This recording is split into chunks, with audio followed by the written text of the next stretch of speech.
Amane. I will never greetings in yep. The Yana Nyep Jama, the only yellow defal Jama, you yep. Most of you see Satan and Bolle Holy Uneka Ben, you know. They were happy Sunday, you know. Hope you enjoy since Sunday with a lot of posting and lot of rubbish online, you know. We enjoy bantai. They want you know yalla defal jama you yep, especially ñun wa UDP you know yalla defal jama. You know ñu boka neka ñu manko neka bena. No. They were happy Sunday.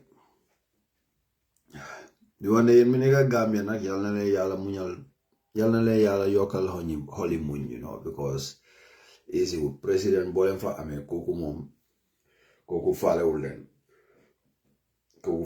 day nange leka wala lekulen, you know. Opposition di tam United Democratic Party at his time ñoneka the only political party they are ready to face the government and to remove Adama Barrow from power. So the ñaanal holy muñ, you know, by December 2026 then decide some fate, you know, because Ken Mulena decide some fate. Gambians in Yomuna decide some own fate. The 2026, we will have the opportunity to change the status quo, because ñu mineka si Babylon, ñu mineka si diaspora, ñu bari ñu complain about security port, you know. You bari ñu complain it's illegal, we don't have to play. So the only possible way for security port to remove that school where I'm a Taliban, the only way for that thing to change, more like a change of government, because Adama Barrow make a deal with those individuals, with those companies. So ñu sumbuge pour lolu mu je ñun mi nekk fi, we have to encourage our people back home, our friends, our family, our loved ones to vote for United Democratic Party in 2026. So jóge lolu nonu, we all know there is rampant corruption in that country. We all know that. We all know there is rampant corruption in that country. People like Dusano today that are splashing money left, right, and center. The same salaries are Johulen Lulu. People like Sidin Jai. And many of them, people like that Maimuna Balde or Maimuna something Balde. You know? Lulu Nunuko Muna Enere Monica, we vote for United Democratic Party so that they can change that. If any small political party want to join them to form an alliance, because alliance mom agreement mole and negotiation. So bu fekene any small political party bugane ñoo join to form an alliance with United Democratic Party, except Talib Ahmed Bensouda movement. Except Talib Ahmed Bensouda movement. You are highly welcome, because we know you guys are not betrayals, those other political parties. So Gambians, don't let us advocate. Why don't we advocate for coalition? We don't need coalition. One in the UDP, with or without coalition, they can hammer Adama Barrow. They can take him out from power in 2026. Greetings as well, bro. They can do that. Because according to the survey, Adama Barrow have 35% chance or something like that. United Democratic Party have 20%. And there are some people that are not voting. You know, we should encourage them to vote for United Democratic Party. Yes, cool. I'm serious. That movement should not be included. So you know, yeah, my greetings one as well, brother. So you know, you don't encourage ñu sànni United Democratic Party su ko defee changes moo because ñu ñoo nekk di face ñun mi nekk si diaspora bi, we suffer more than the people back home. That is why they don't care.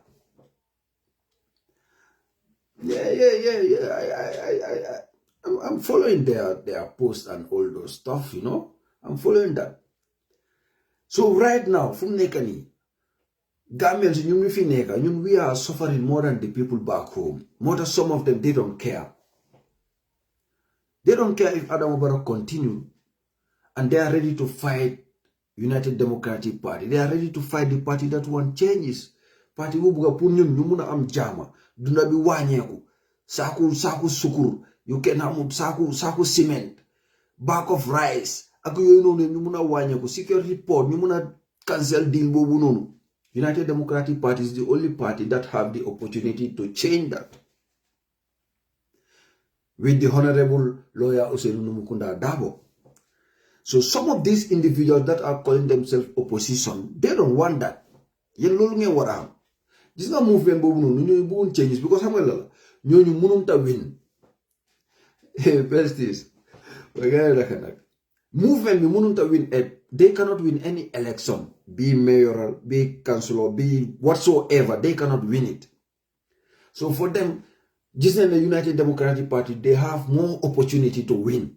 I mean, Harlem, you try to destroy that party. You can see they may post more than 30 posts. Only one is going to be against Adam Barrow.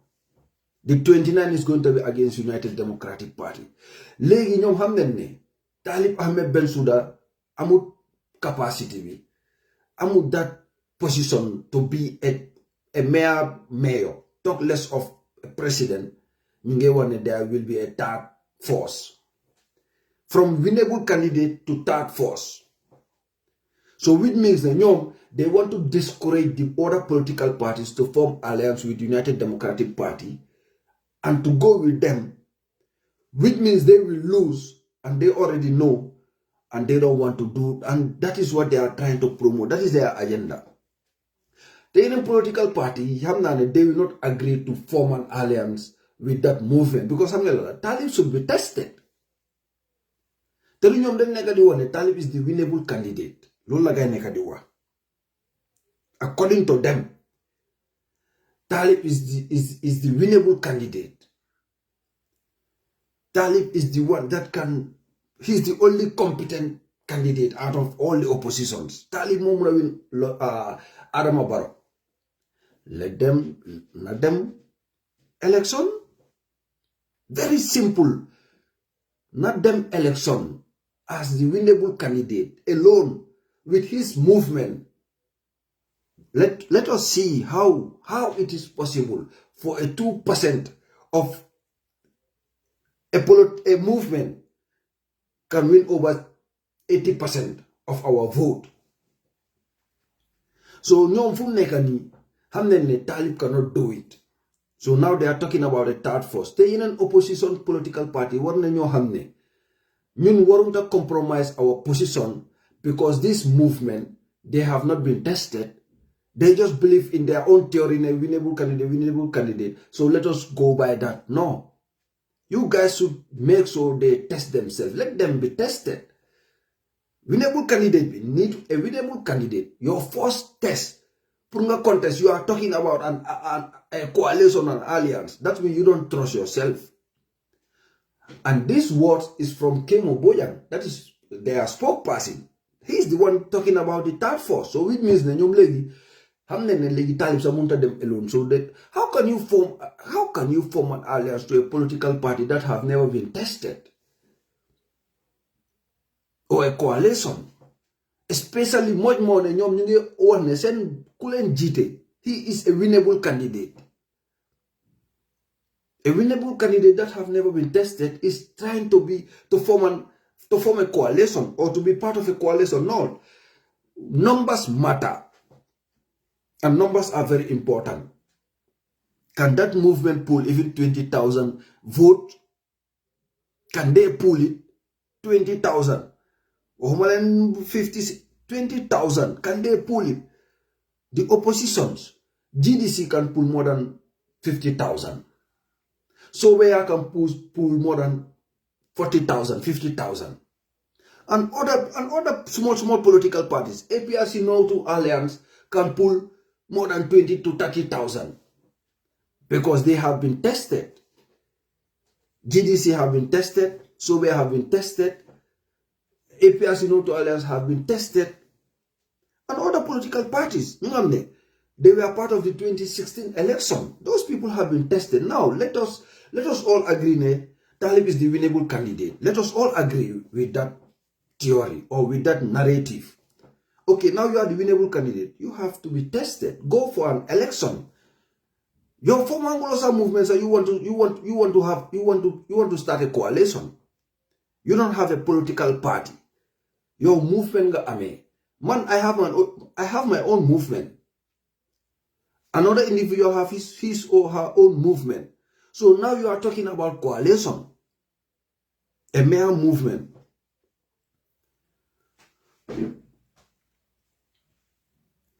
Huh? No, that one is not going to be compromised.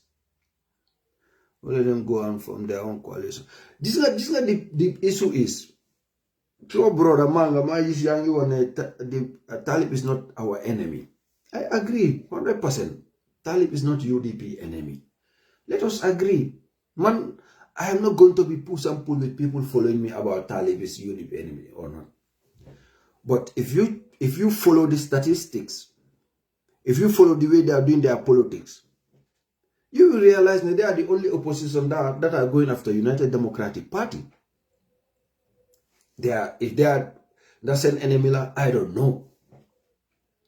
But the way they build that political party, they build it based on attacking United Democratic Party. Not even a political party. The way they build that movement, they build that movement based on attacking United Democratic Party, trying to weaken the party, trying to divide the party. Just last week, Honorable Suleiman Saho, Davalen Tirfatu, they for UMC, they bring their Sabinos to the program because they bring that individual. They have a confrontation there.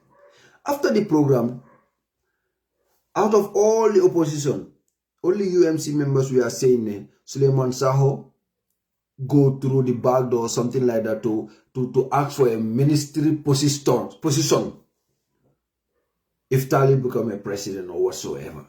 So which means that for them, if you confront them and they have nothing against you, they have to lie against you. They will never show proof. Lawyer Dabo, Davane Talib Moili, Fila Harijar, still now no proof. Talib Dafa talk Lawyer Dabo Papam, they talk about the handing over of the political party to that individual. Still now nothing happened. Even that 3 million we am Johe to United Democratic Party. First they wanted to be like it is Talib who do it. And finally, when the truth come out, when Nyauru come go to that platform and expose the reality, then they start to change the narrative. A mere $3 million. People have been spending more than millions to that political party, while they've been very quiet. Ken Musulena Dega, Ken Hamud Len. So for them, and let us call it spade a spade. Yeah, I mean, they could only develop for free. Of course, they put down a position, Bobam. Put down the trust and the executive on his side. Mota, Talib Negosun enemy. That is another discussion. But let us see the formation of that movement. Who are the top brass? One political party in Jogi. How did they want it? Nakalaga don't try to embarrass that political party, to humiliate them by going to the only media platform. They sideline with Talib. They are on Talib's side. So only few individuals, not less than 10 people, you're going to buy that executive. We are trying to show the whole government, hey, United Democratic Party from Jena. Because these top individuals, you can buy party with a personal party. And then you will see the way those medias are trying to make it like a big thing. Karafa Sonko has tendered his resignation, blah blah blah. You talk. Ibrahima Dibare mo ne ko nga xamne gacha moko tebe mom bugut sax bosa bu feñ. But the rest of them were trying to show the Gambians without us there is no United Democratic Party. That party was built 30 years ago. People sweat, their sweat and blood and tears build that political party. You expect a mere resignation. You have the born join party, but nobody know how you join the party. When you are leaving, you try to show the party, wow, without me, you guys cannot move forward. Start showing the Gambians that, yeah, we are resigning in numbers. All of a sudden, I see people from United States, nobody can hamut like people from Germany. You know, kid Muslim from UK. They start saying that they are resigning. I say, this is very laughable. A political party. Man, when I was joining United Democratic Party, they publicly saw it. But that does not mean if I have to leave the political party, I have to publicly come out to see how to embarrass them. And funny enough, you see, that is why when I see that news now, Sena Mumbai join United Democratic Party. Sena Mumbai, Ohumala join me. Papa, I'm supposed to join United Democratic Party. I will go after that lady. Because that lady is evil. Either you guys know it, either you guys realize it or not. She is evil. So I will not let that slide. Just like the way when Baba, that Jobate guy want to join, how people were coming after his head. That is how I was prepared to come after her head. I don't care who is going to like what I'm going to say or who is going to support it. But I was ready to confront her. We don't need evil individuals in that political party. And most of these people, they join United Democratic Party for their own benefit. That is the main problem. Gambia problem, and people follow individuals for their own self-interest. They don't care who is suffering. They don't care about the Gambians. MC Cham do the same thing.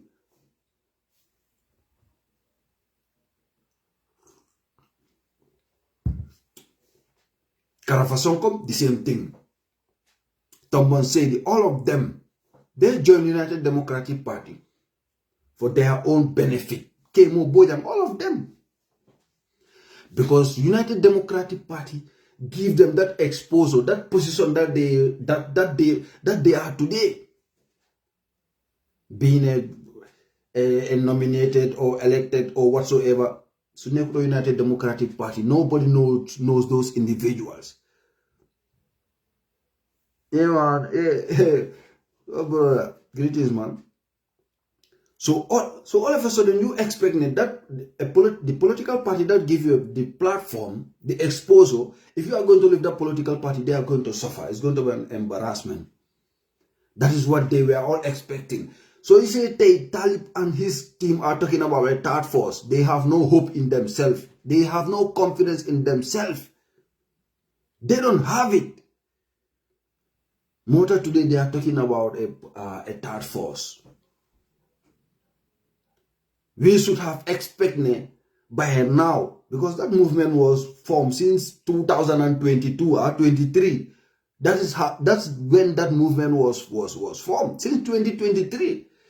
It became public 2025. Gambians Ilonge Waraham. Talib and his group, they have been planning, plotting, organizing, and doing everything for almost 3 years ago. Finally, when everything scattered, people like me, a very proud one, I'm going to say it, when we start exposing their plans, scattering all those ideas. No, Femi Peters, Suleiman Singul Nyasi, Ibrahim Solo Kuruma, Solo Sunday, all those individuals, all those fallen heroes, that sacrifice for the party, you expect somebody that joined less than 7 years, 8 years ago to destroy that legacy, and you expect people like us to watch it? Man, I don't have any power. I have no say in United Democratic Party, but my voice is my voice. If I see something that is undone, that is not right, I will talk about it. Nobody can stop that. Nobody can stop that. So now is they were just trying to play to destroy that legacy because of the opportunity of being a president in United Democratic Party. So mom care the sacrifice of those individuals. That sacrifice for the party. Manale Talib, depuis kanyam neka Gambia, musuta to once muki research what was happening to the United Democratic Party once in his entire life. So all of a sudden, Kokunun will give him the exposure. Talib kan moko hamon Gambia. Kan moko hamon ni sunekuto United Democratic Party. Ken hamon ko.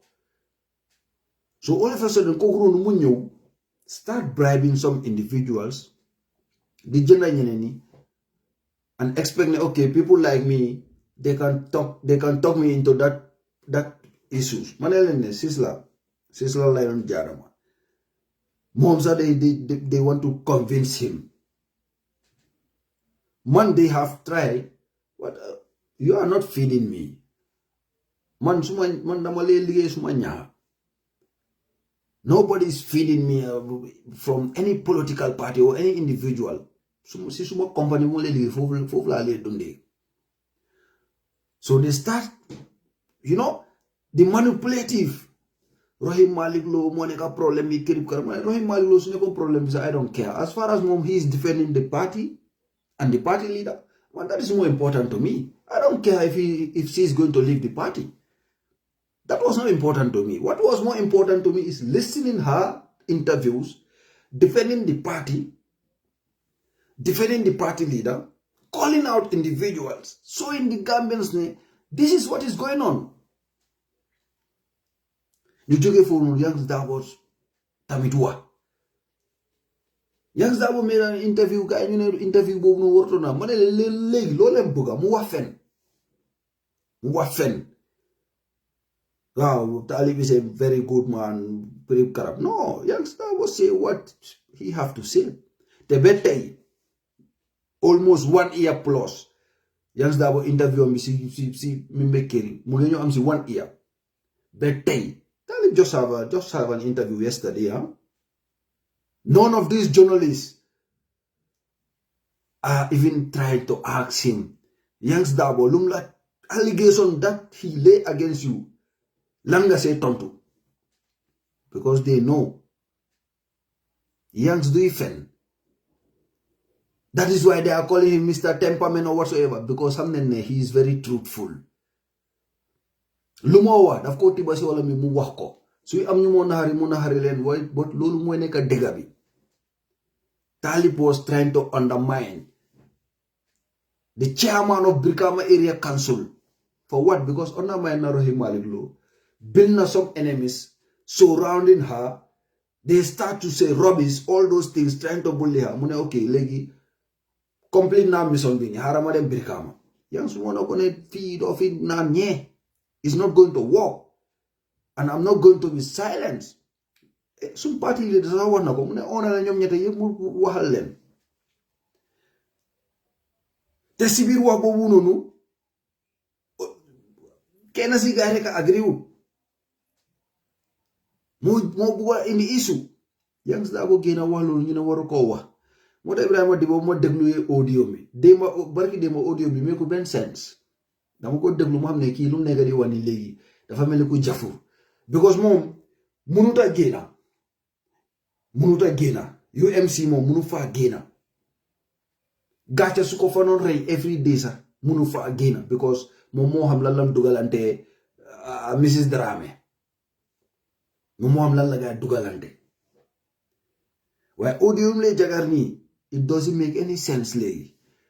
Ne dafa jema advise do not disrespect the party leader wala kirib karam ni lolu it doesn't make sense. It's all rubbish. Because you guys entertain that. You guys encourage it. Ibrahima Diba Yahya Menten Sanyang Kemo Bojang. Those three individuals entertain, encourage, and give them some of the informations to those people disrespecting the party leader and the party. They were just receiving information from these individuals. So all of a sudden, okay, now our chances are very slim because the Gambians have already decided that 2% is not from the diaspora. It's not from China. It's from the Republic of the Gambia. Less than 2% no believe that ki did not because Jamfa Katla or Katla. Emu Fofunun. He led a Mandinka, Domi Sose, one the 7 generation Sose, going after another Mandinka because of him. Emu Fofunun, Lamin Kamara, Gina Jagar audio to disrespect lawyer Osenunu Mukunda Dabo and his fellow tribe.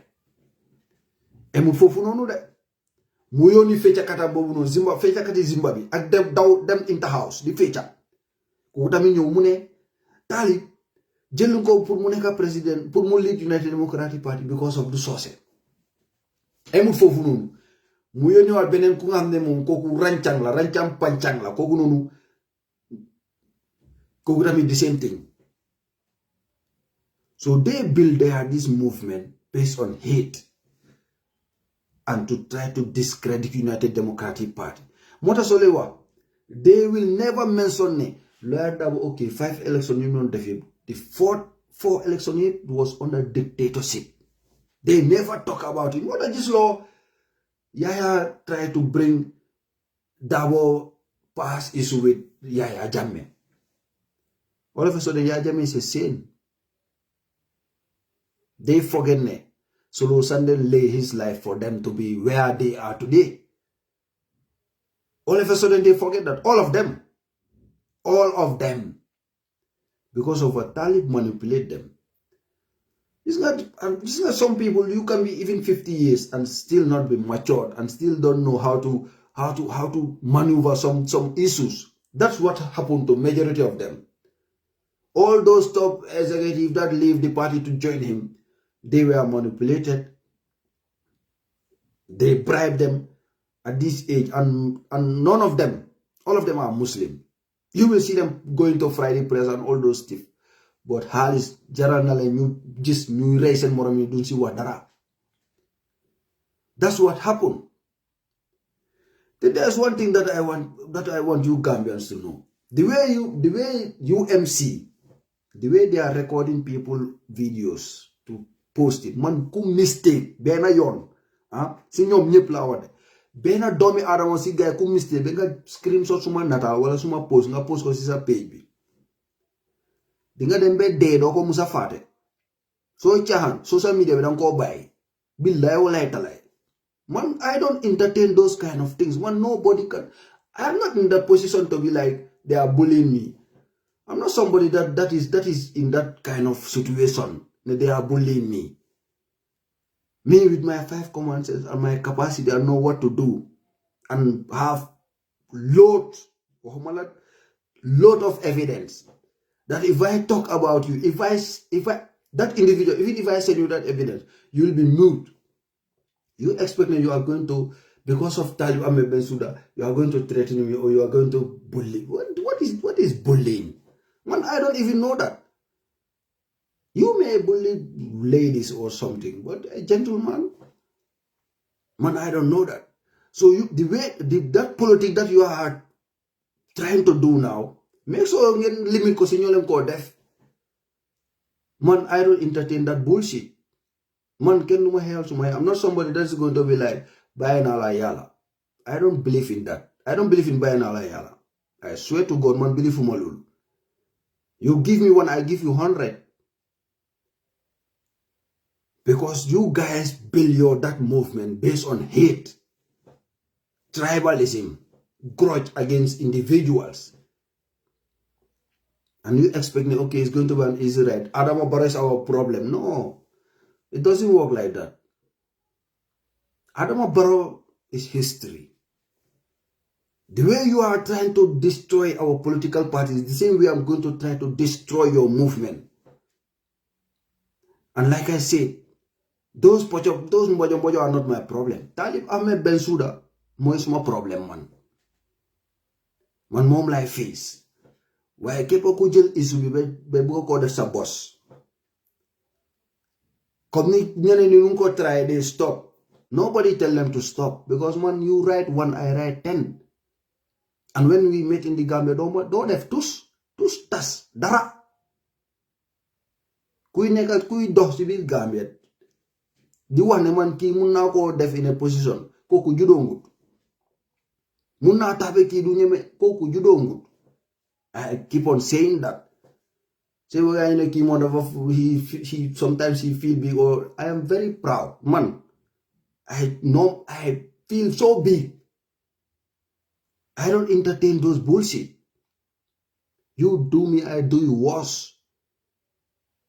And if I'm going to address you, I will make sure I don't stop. See your family member, I will come after you. That is how I do my things.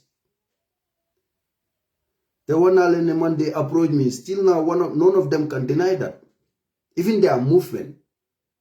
Kemo Boyang, I told you the way he was trying to be hypocritical when I decided to address that dog, you know, Haj Bobununu, Alaji Sidia, that Wulo.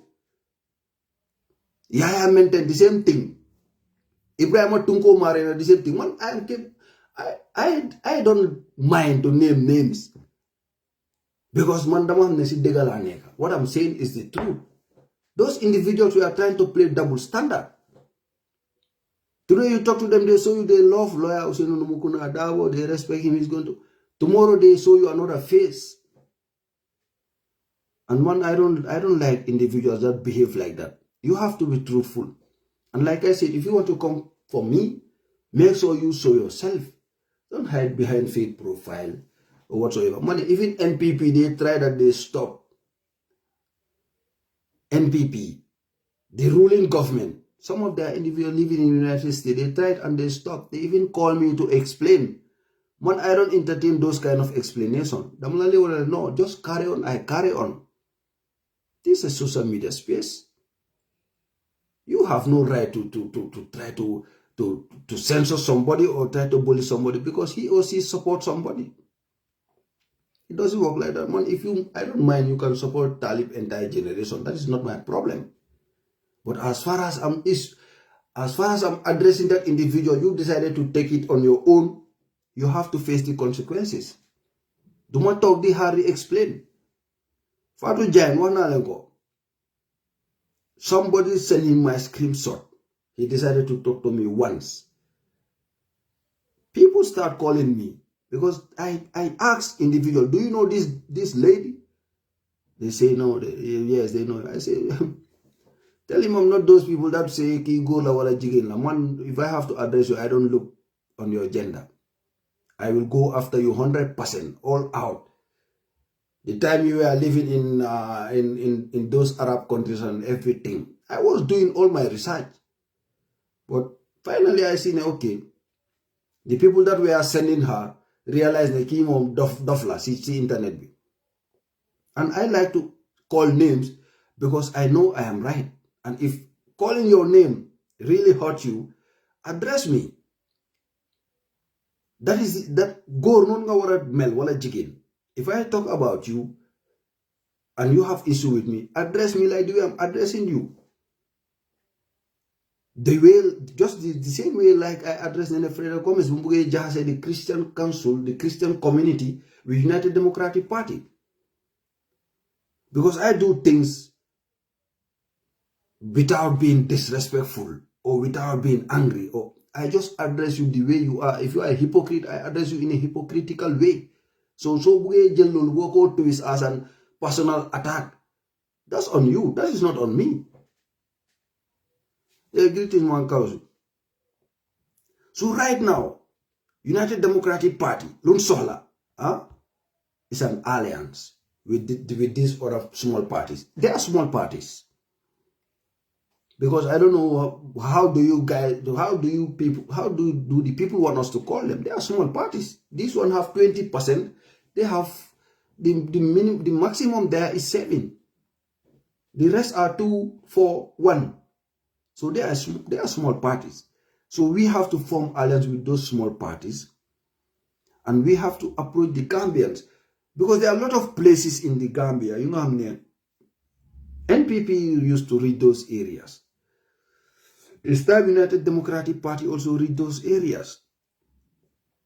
We have to read these small villages. We have to talk to them, especially these border villages, to secure our borders. A lot of things.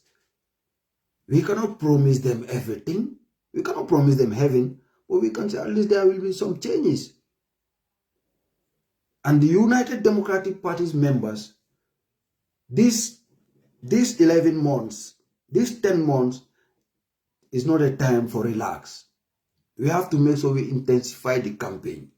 Those living in the Gambia as a United Democratic Party member, supporter, sympathizer, whatsoever, you have to start talking with your community. Just like the way Mr. What is his name again? Mr. That guy, I forget his name. Just like the way he's doing it. Just like the way Suleiman Saho is doing it. Just like the way Landing Sana is doing it. Just like the way 𝒂𝒄𝒄𝒏 is doing it.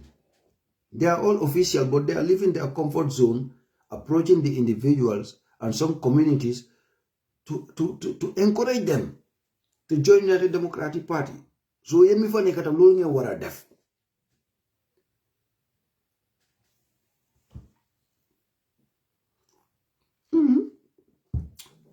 Yeah. And for some of the small parties, if you want to join the movement, to form an alliance with a movement that have never been tested, you can join them. It's your democratic right. But only if you want Adama Barrow to continue. If you want Adama Barrow to serve the third term.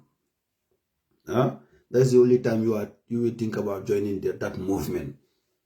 Because that movement, they have no sense of direction. UMC movement, they don't have any sense of direction. What is their agenda? What is their policy? Apart from Ndembuga Gambians, we come together. Comme the United Democratic Party, I Chinese, ñoo fa nekk ak ay Indian. Nga dem GDC, ay Korean, ñoo fa nekk ak ay Japanese. Nga dem Doi, ay Bangladesh, ñoo fa nekk wala yenen. They are all Gambians with different background, different religion, different tribe, and everything. So what do you mean we want the Gambians to come together? That is not an agenda. That is not a policy. But UMC, they have only that policy.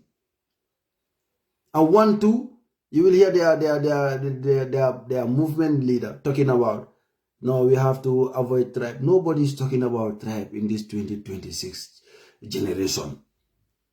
We are trying to see how to develop that country. Without that development, ignore those. We don't want tribalism. We want everybody. Nobody is talking about that. That is not an agenda. They used to talk about that because they know that is why they are fighting United Democratic Party, because heti yepa ñew join nekk bi United Democratic Party. Heti yep ñepa ñew join nekk United Democratic Party. Party bu nekku party bu jema living separate. So for them, ñom sen but this guy ñom Ibrahima Diba and the rest, they will learn the hard way in UMC.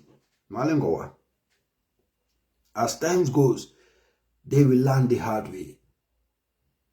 Right now, you see, they see people are attacking their own tribe in UMC, but they cannot fight back. Gacha bo bununu. Wo masibo.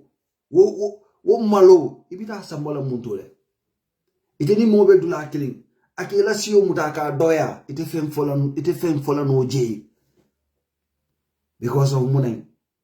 Ite le along yemune dugalante je. Nde niano yuko ndeka si fotam fanso like kele wala kudol woman kentela hajiti. Bandalo nitela siyo nte silangaje moka doya. No matter who you are. But ya jele ilawo zimba donna. Haya safele social media. Anene wa bondi. Anene wa delay. Lamin kamera bijele. ay mandinko doya ibijele inim lami kamara kanyuje ite fenkela no je ando manke wo daranti ibrahima tunko mare no wo ateni sana jaji wol lotale mandinka ya fon doya ila onsio because of mune mo killing la ko mi yalon ko mandinka la tina e ma wo palaso dila watra wontende Gambia no le ma hani to nya fula drom bari molbe yalon ko natara mandinka ya dron no tenu bakaw fon tenu KMC fon ate kala je meyoti bakaw dungo wala be kelati bari bi te fem fola no yesi ke la siyo doya e nyala ite diamula no katu munen ye dugule ye kodole domo mi an ko manyana nun ka domo ye fenne fo mi an ko manyana nun ka fo ito jamal biye they have their records, they have their messages, they have their voice. Wala na bi to man council hani United Democratic Party bi modol biye mi an ko especially allo America modol biye mi an ko ye kuma kan le fo imon la filo kuma kan e finti wala na bi ibuka lon foybe United Democratic Party le wala foybe movement on kono le katu ida wole dundi ndol yentol kumandile bandol dalman dundi no ndeni mo diamutale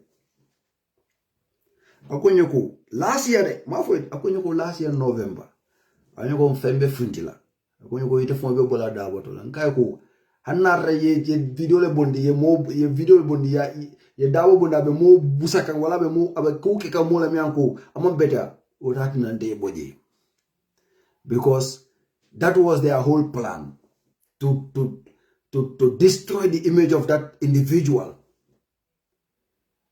abota je akonyo ko no ay ku jamal le fo possible ni nga fo I mean for wala na I mean kasha they will suspect wala nan de jam falaje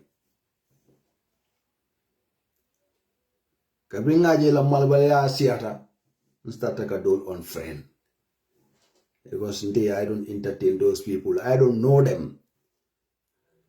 So if you are not going to be my friend, acting like you are part of United Democratic Party, but at the same time fighting the party. And love for country is love for God. It is possible to achieve all things by acknowledging respect and living up. Yeah. But some people they don't want to hear that. They want to be the superior. Imagine that. Are any of us smart enough to come here, for example, Spain here, with the dominance of the Europeans, and you decided to say, as far as I'm an immigrant, I'm going to make so I denigrate the Spanish-born citizens of this country. I will make so, and let's see if you are going to even spend some minutes here without them deporting your ass back to where you come from.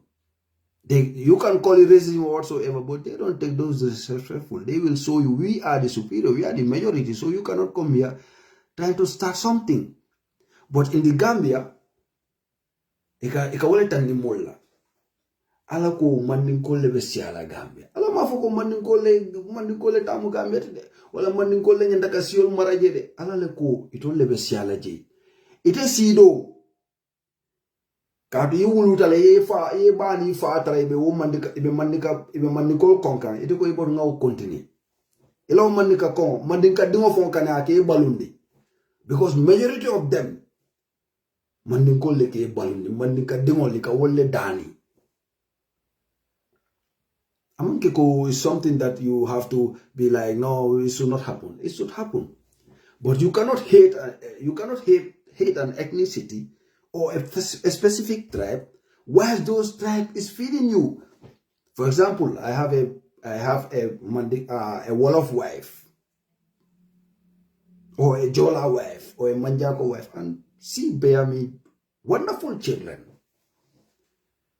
And she normally used to take care of me maybe before I even start working or anything. At the end, I have some personal issue with one of the Jola brothers or one of the man, and then I decided to hate that Jola.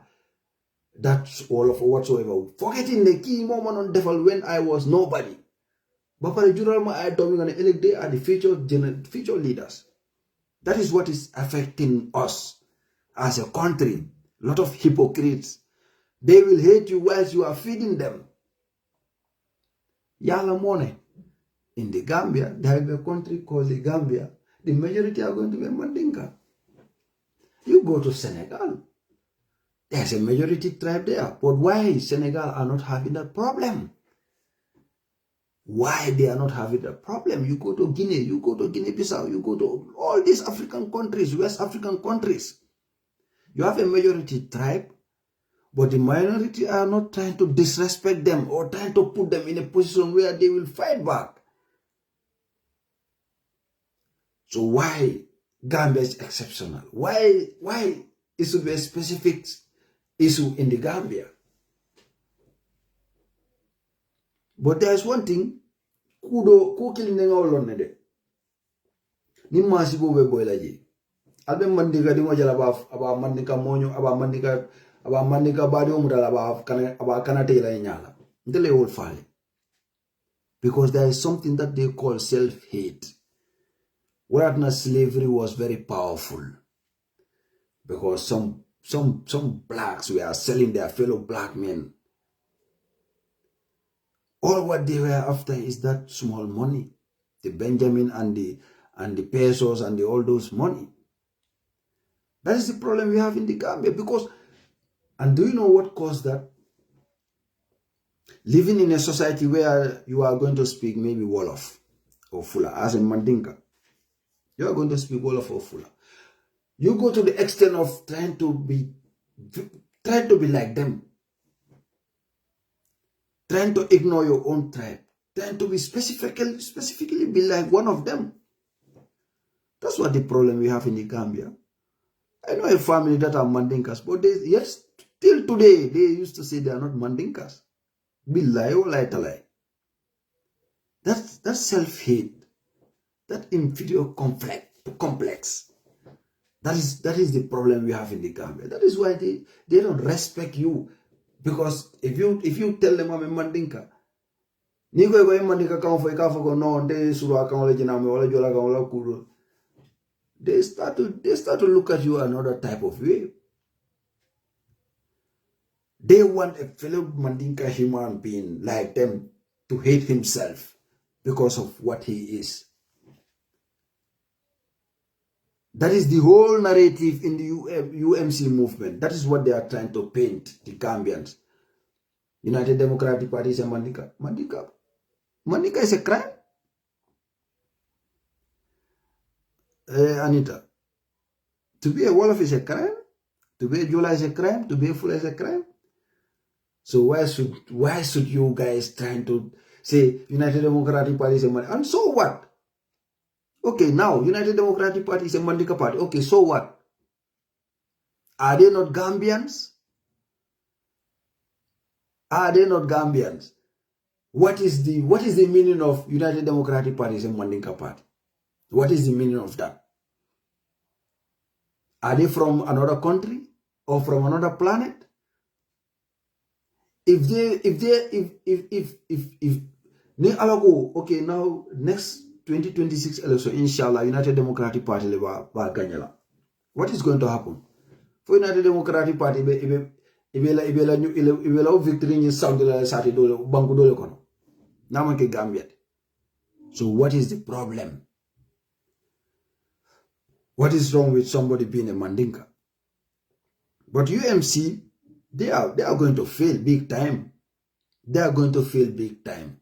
They project that movement based on tribalism, hatred, trying to show the Gambians that to be a Mandinka is a crime. That is what they are doing. And the sons and daughters of Mandinkas supporting that party, shame is killing them. They are full of shame. But they cannot come out to say it. Because they know what they are talking behind doors. They know what is going on there. Do you think people like MC Cham is going to look at Ibrahim Madiba and give him respect? Do you know what they used to say behind closed door? Ngo, yaya maintain sanyang. Iko mun tole lati. UMC mol wolle kafo. Iko tole long. Because that is how he behave. That is how they see him. As far as he's a mandinka tole long. There are individuals that are doing worse than Yaya Maintain Sanya, and they are part of UMC. They never try to give them names. And each and every member of United Democratic Party that is in that that is in that political party is being given name, especially Mandinka Demo. You reap what you sow.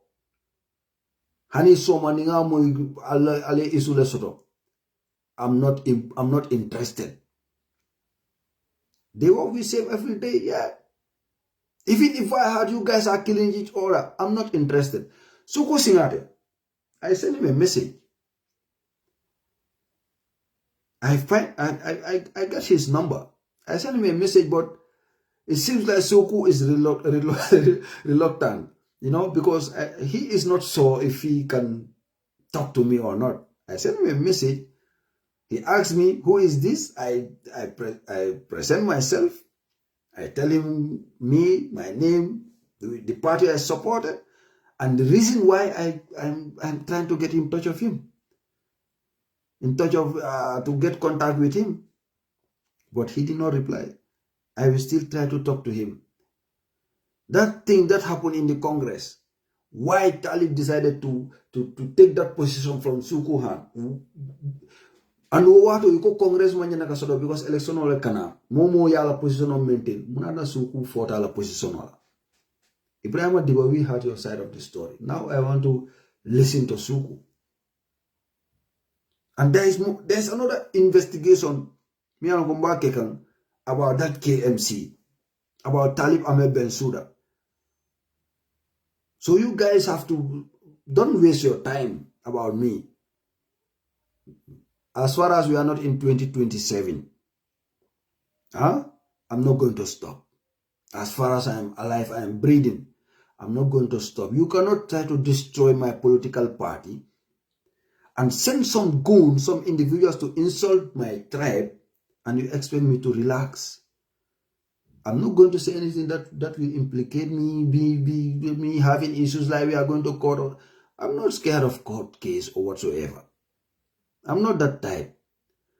But the way they are giving it to my leader is the same way I'm going to give it to you, back to back, and there is no turning back. This thing will continue until 2027, inshallah.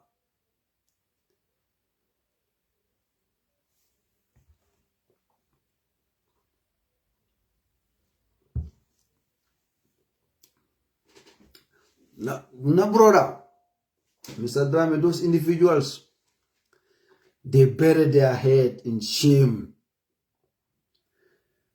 They are self-hate individuals because of what? You want to appease somebody who is not in your tribe.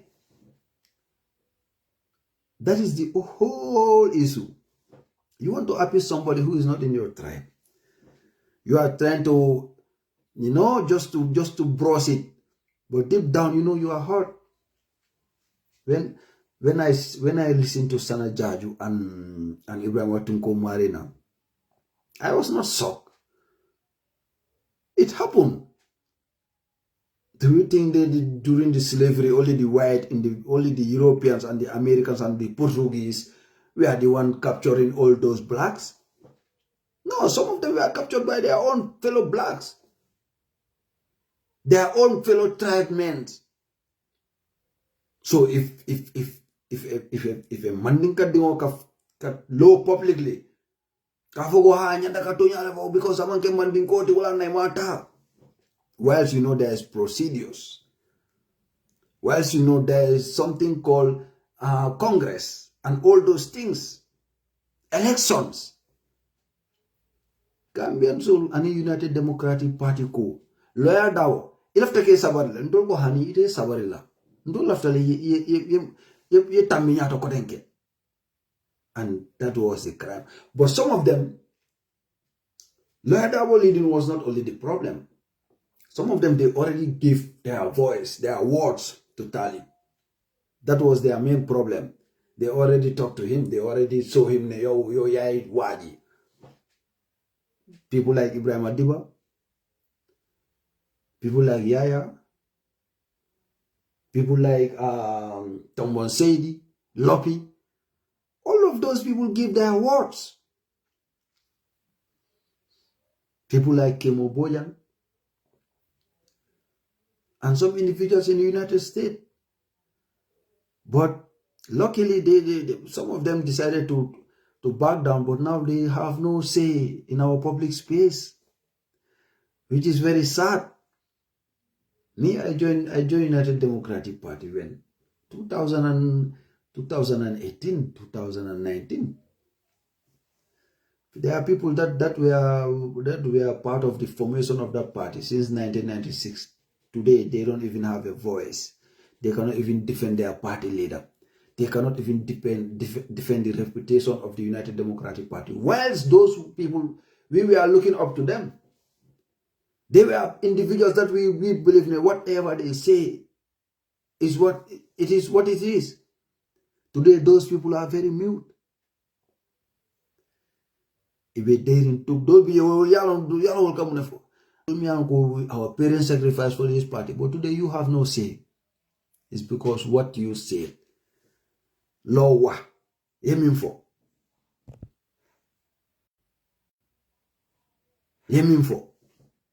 Ila kumo wole edang. Wala nabi imam fem fono. It's a very shameful situation. It's very sad. Your parents sacrificed for the party that today you cannot even defend. And you are calling yourself a UDPians. Those individuals, they know themselves. Maybe they may come across my video, but till today they know themselves. They have no say. They cannot talk. Shame is killing them because of one small boy. They make so they try to convince us that no, Talib is not the problem. That is why they left. When they know they cannot convince all of us, they try, especially in the diaspora here. I can tell you something for free. Any individual youth man that was doing wonders on the social media, talking about UDP, defending the party, whatsoever, they approach those individuals. All of them, from the United States to Europe. Man, I can tell you two times, I mentioned try to manipulate me that the Alaji Sida is not the problem. Alaji Sida is part of the people that are trying to defend the party. I mentioned Sanya.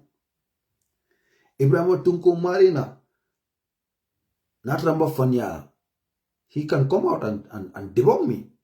He decided he wanted to manipulate me to show me that Rahim Maliklo is the problem, not Talib. I can stop at those two individuals' names. Kewo Boyan comment on my post showing me, no, what you guys are doing is not helping the party. Whilst you are leaving the party. Ignoring that Alaji Sidia post, coming after my post, telling me that is not the way forward. But you know somebody that man bagu inte natanin du masiro sulale inte tulobu ne fondunda tubabu. So sulale inte nyayelele. I see things. Before I even react, I know what is going on. I don't just jump into some things. I take my time. If I don't agree with you, I don't agree with you. Sometimes my instinct defend me. Told me, no, Sheriff, hold on. Don't rush. That is why till today, they have nothing on me. They can go after those individuals like Bayashonka and the rest. They will never come after me. Never. Because they know exactly what I am capable of. They know it. They know, all of them, what I am capable of. I don't need to care about what is going to be the outcome. What is more important is I show you myself, who I am.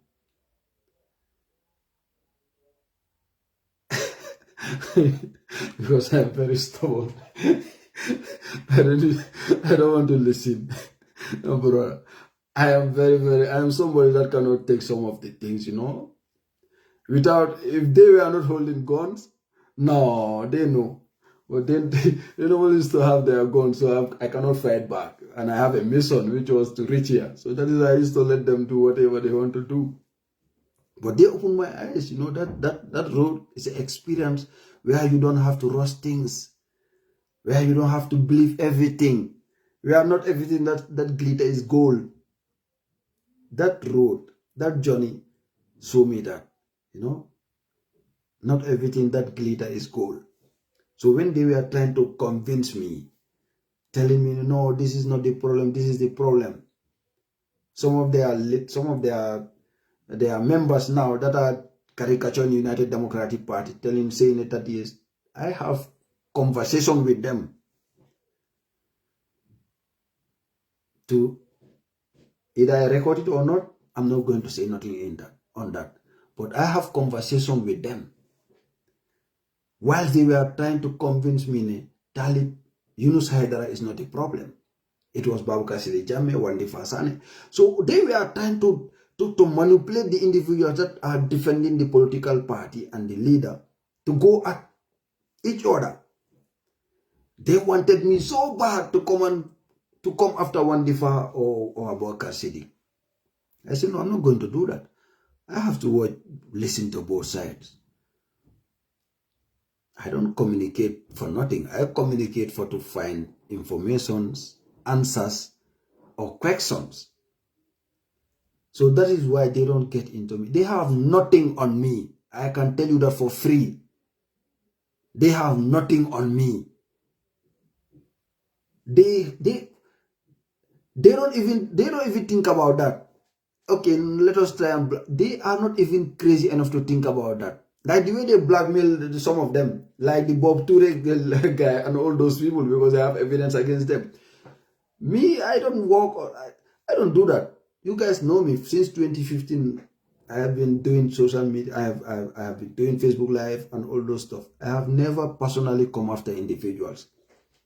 I have never tried to expose an individual, because that is not me. I was not raised like that.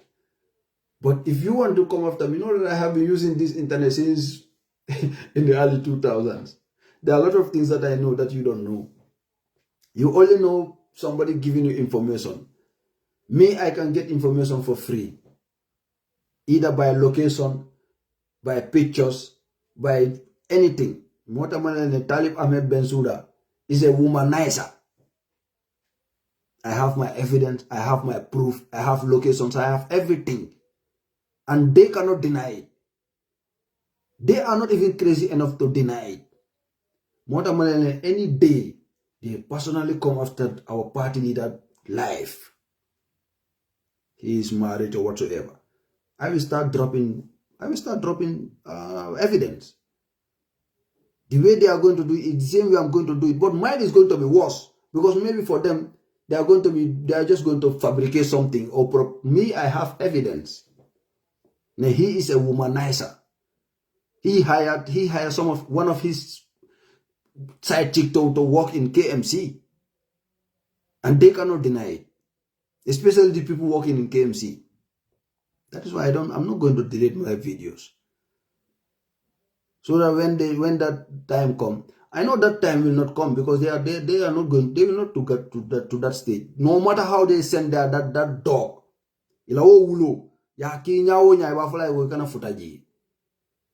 Because governments never know me saying something that is not true in this social media. I don't lie when it comes to these things. And I'm not going to come here to say I have proof without having proof. Even Ibrahim Diba, I was gathering some proof. It's just recently I decided to say, you know what, don't worry it. This guy maybe was desperate. Maybe America was not his. He don't want to stay there working, so it's better I just ignore it. But me, I used to be very prepared. I am very, very prepared. I know this social media, how it works. I know how it works.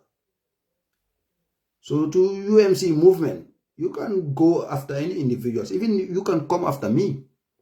It's not a problem. I don't have any issue individuals coming after me. But your boss, he is the one who's going to feel the heat, not you guys. Not you guys. And I know how to play my card.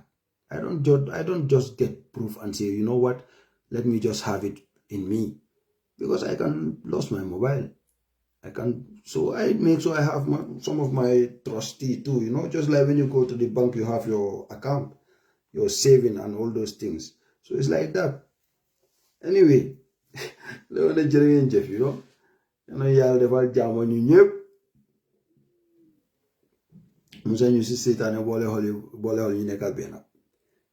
I have said this is because I see Alaji Sidia post saying that Dabo is a loser.